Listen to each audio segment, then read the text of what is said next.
Ontem o Bolsonaro deu uma entrevista ao programa do Datena.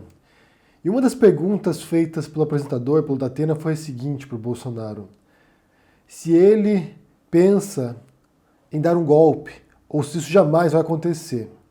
E a resposta do Bolsonaro é a seguinte: que quem pretende dar um golpe não fala que vai fazer.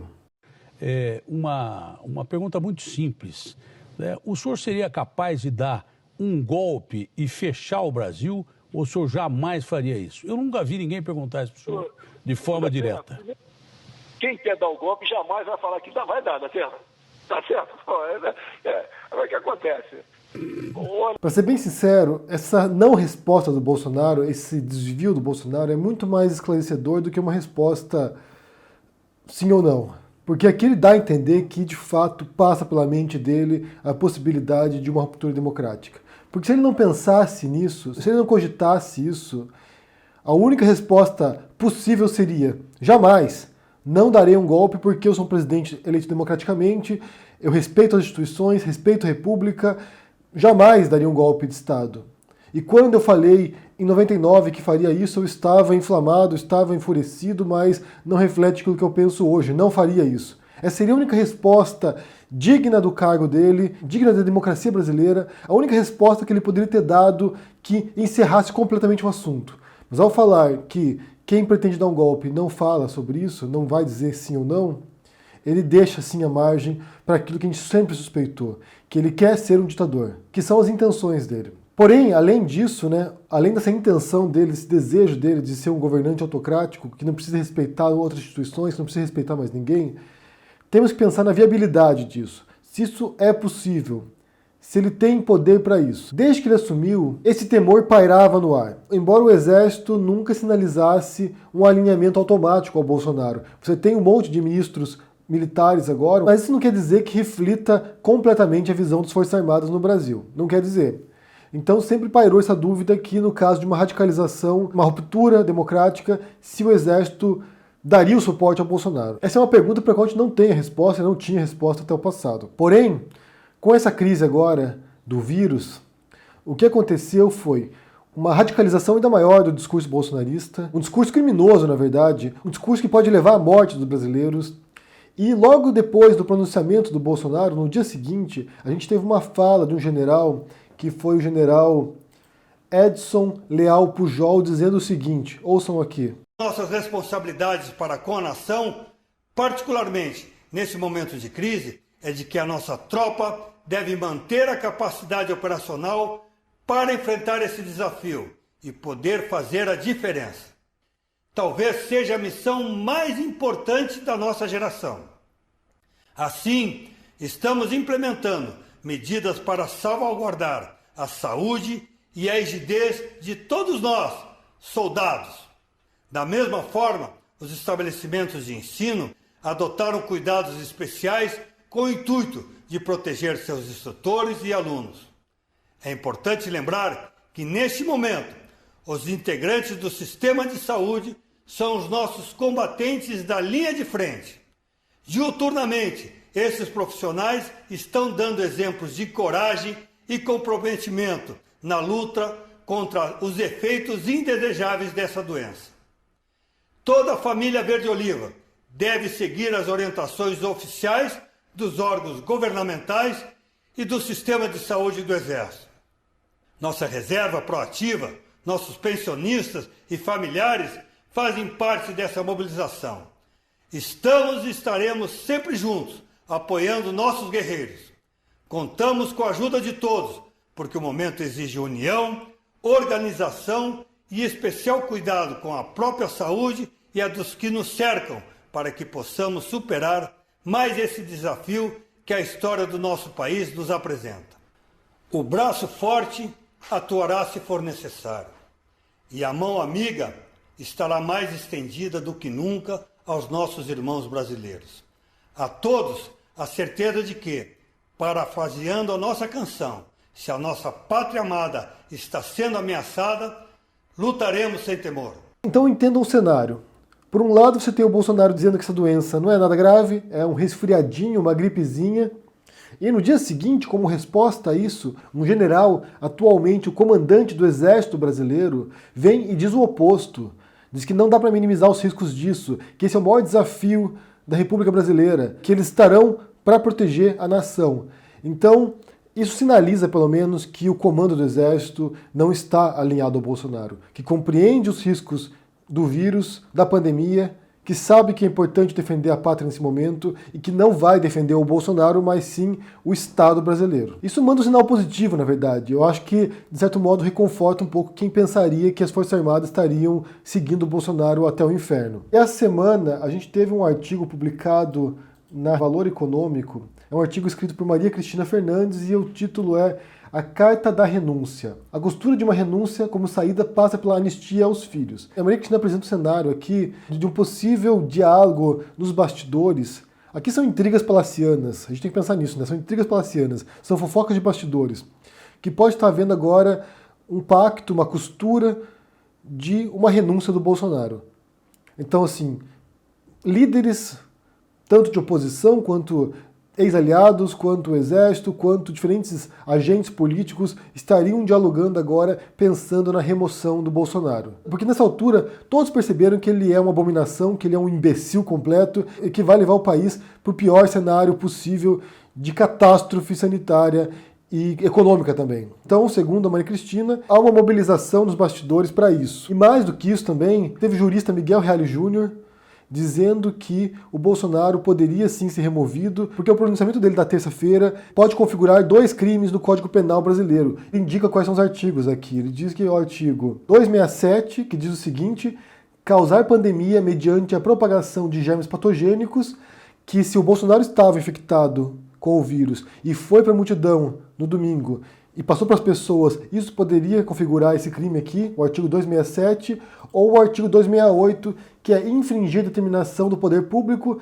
destinada a impedir a introdução ou propagação de doença contagiosa, que foi o que o Bolsonaro fez também, contrariando o Ministério da Saúde e tomando decisões ou incitando a população a ir para a rua apesar de uma pandemia. Então são 2 crimes comuns que o Bolsonaro pode ter cometido e o que o Miguel Reale Júnior conclama, eu já preciso do link do vídeo dele aqui embaixo falando sobre isso, o que ele conclama é que o Ministério Público faça uma denúncia contra o Bolsonaro.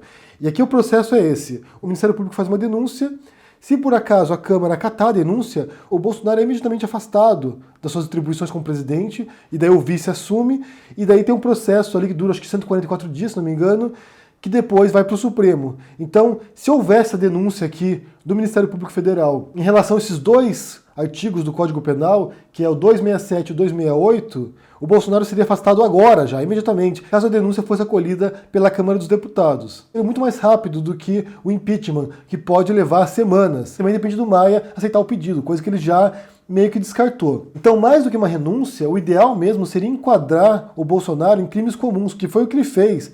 Se ele estivesse contaminado, coisa que a gente não sabe ainda porque não foi divulgado o laudo médico dele, não foi divulgado o exame dele para o vírus, se ele estivesse contaminado e saiu cumprimentar a população, ele cometeu o crime de propagação de germes patogênicos. Uma remoção de um presidente com base em 2 crimes comuns seria muito mais humilhante para o Bolsonaro, muito mais humilhante do que renunciar e muito mais humilhante ainda do que sofrer um processo de impeachment. Em relação a essa remoção do Bolsonaro, eu gosto de mencionar esse livro aqui para vocês, que é The Dictator's Handbook, que é escrito pelo Lester Smith e Bruno Bueno de Mesquita, porque ele fala sobre a estrutura do poder, sobre como alguém se mantém no poder. E a tese central deles é que, para alguém governar, seja em regimes ditatoriais, seja em regimes democráticos, o governante depende da sua base de apoio. Depende de um segmento da sociedade, que pode ser pequeno em casos de ditadores ou pode ser grande em casos de democracias. O Bolsonaro foi agora, nas últimas semanas, destruindo completamente a sua base de suporte. Ele já tinha perdido pessoas no caminho, já foi alienando aliados, já foi, perdendo credibilidade, perdendo apoio. Mas nas últimas semanas ele realmente conseguiu desintegrar sua base de apoio. Então os relatos que nos chegam agora é que ele está mais isolado do que nunca. Está agora cercado e blindado por sua base ideológica, pela ala fanática do governo, e não é presidente mais. Não é presidente mais. Os governadores estão agindo, o Ministério da Saúde está agindo, as pessoas estão agindo, apesar do Bolsonaro. O Bolsonaro é um entrave. A Câmara dos Deputados está agindo, o Bolsonaro é um entrave. O Bolsonaro é aquele rei louco que está gritando no quarto, babando e lambendo o chão, e o resto do reinado continua funcionando. Então ele não tem mais credibilidade, ele não tem mais apoio de muitas alas que estão abandonando o Bolsonaro dia após dia. Então, se alguns meses atrás havia uma sombra, havia uma possibilidade de um golpe e de um apoio das Forças Armadas, algum tipo de dúvida que pairava no ar, agora esse cenário mudou bastante. Não acho que ele teria força para isso, não acho que ele teria credibilidade para isso, e nem o elemento mínimo para poder fazer isso, um autogolpe. Porém, é um fato aqui que a gente tem que levar em consideração. A base de apoio popular do Bolsonaro ainda é 30%. Ainda é a base eleitoral dele das eleições já. Basta pensar nas intenções de voto do Bolsonaro nas eleições. Ele tinha lá em torno de 25%, 30% da base dele. Essa é a base bolsonarista. Esses são os fascistas brasileiros. 30% do eleitorado brasileiro é fascista hoje. Esse é um dado grave, esse é um dado sério. Parece que é pouca coisa, um terço dos eleitores ser fascista, mas não é. É grave isso.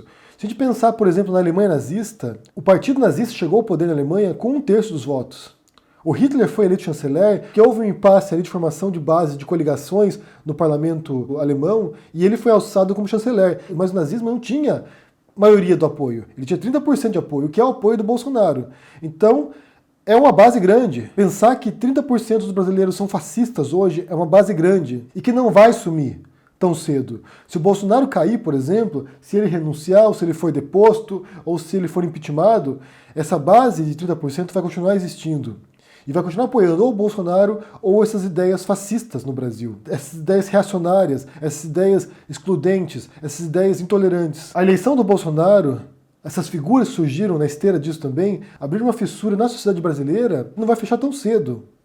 Eles tiraram do armário esse monstro, esse ódio, esses sentimentos negativos que não vão sumir tão cedo agora. Isso faz parte da política brasileira. O neofascismo faz parte da política brasileira e vai continuar elegendo candidatos e vai continuar elegendo pessoas por aí. O Bolsonaro, ele é um sintoma disso, na verdade. Ele é um sintoma desse câncer que está corroendo o Brasil. E eu penso, inclusive, na verdade, aqui especulando um pouco assim, divagando um pouco, eu penso que o Bolsonaro está cavando, sim, o impeachment. O Reinaldo Azevedo também jogou essa ideia, mas não nesses moldes. Eu acho que ele está cavando o impeachment porque isso vai servir para galvanizar, para cristalizar a sua base eleitoral também. Se começa um processo de impeachment, por exemplo, contra o Bolsonaro, e eu tenho orgulho de ter assinado um pedido de impeachment agora, iniciado pelo PSOL, pela Fernanda Melchiona, pela Samia Bonfim e pelo Davi Miranda, se iniciar um processo de impeachment contra ele, ele vai ter essa narrativa, essa retórica de perseguido político. O Messias que sangrou por nós, né, quando ele foi esfaqueado, que sangrou por nós e agora é uma vítima da perseguição da velha política. Vamos nos unir em torno dessa figura divina, messiânica, para nos salvar da corrupção. Então talvez seja o intuito dele, do mesmo modo como aconteceu com o Trump também. Até nesse sentido ele quer imitar o Trump, porque o Trump passou por um processo de impeachment, iniciado pelos democratas, passou na Câmara, ele foi impeachmentado na Câmara e quando foi para remover do cargo, que era a maioria no Senado, com maioria republicana, e precisava de 2/3 de votos para remover o Trump do poder, é claro que não passou porque você tem lá algo que é muito mais polarizado em termos políticos, né? São duas alas principais, e aí você teve votos divididos em linhas partidárias. O Brasil é diferente o negócio. No Brasil é mais complexo o negócio, porque você tem um mosaico de partidos e como eu disse, o Bolsonaro perdeu muito sua base eleitoral, perdeu muito sua base política já, então se houvesse um processo de impeachment, há uma grande possibilidade de que avançasse sim e que ele fosse removido do cargo. Mas mesmo assim, essa narrativa, essa história de que